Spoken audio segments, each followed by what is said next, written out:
Apparent coup underway in Bujumbura. Malcolm Webb is our correspondent there now with a little bit more protection on, which is good. Malcolm, bring our viewers up to speed with what's going on. Well, that's right, here in the Place de l'Indépendance, that's Independence Square, in the centre, in the centre of Bujumbura, that's the capital. Thousands of protesters waving branches down here to celebrate the announcement of the takeover by a senior military officer who says that President Pierre Nkurunziza has been dismissed. Throughout the protests that started the end of last month, the soldiers have been out on the streets, but they haven't been joining in with the police, they haven't been joining in the violence, and the protesters often say that they're safer when the soldiers are around. The army has been seen as neutral and often seen by the protesters being on their side, and now it seems that some senior officers were working with the activists, with the civil society members who organised these protests to try and take control. They say they're going to bring back the rule of the constitutional and bring back the peace deal that was signed in 2005 that ended Burundi's 12-year civil war. Did you establish where that gunfire came from before, Malcolm, when we were on air last?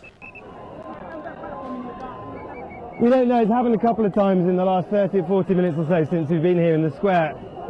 We think it's likely just to be crowd control because there are hundreds of thousands, hundreds or maybe thousands of people throughout the whole city centre in a very ecstatic mood, and the police have all mostly run away or disappeared.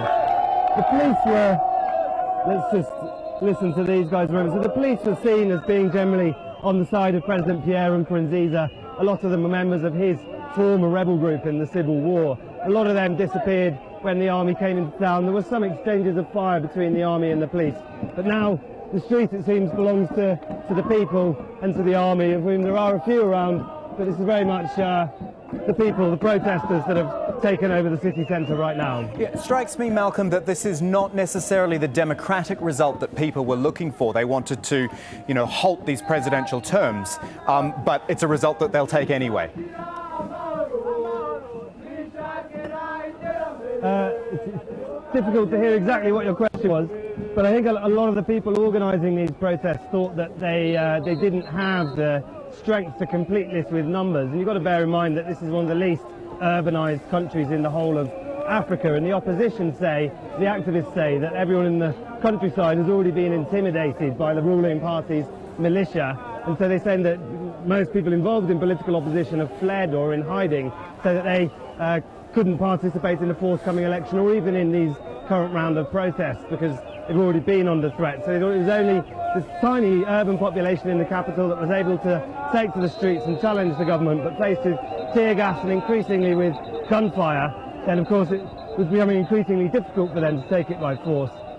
Who knows what's going to happen in the coming weeks or the coming months, and if people will get the democratic multi-party elections that they're hoping for and that they say they've been protesting for. But for the meantime, it is seen as positive that the military have taken control by force. What about Mr. Nkurunziza himself? He's not around at the moment.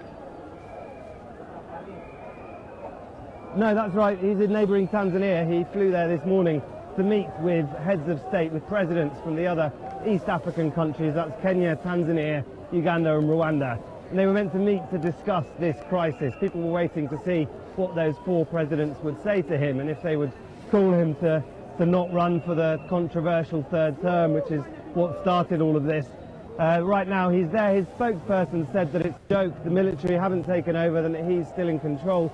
But events in Bujumbura don't really look like that at the moment. It appears that the army do have control over key buildings, over the national and state TV and radio, and the protesters, it seems, have control of the streets. The police, which, as I said, generally being perceived as being on the side of Pierre Nkurunziza and the ruling party, aren't now anywhere to be seen. Great stuff from Malcolm Webb, right in the middle of it all in Bujumbura, where a coup appears to be taking place in Burundi. Thank you, Malcolm.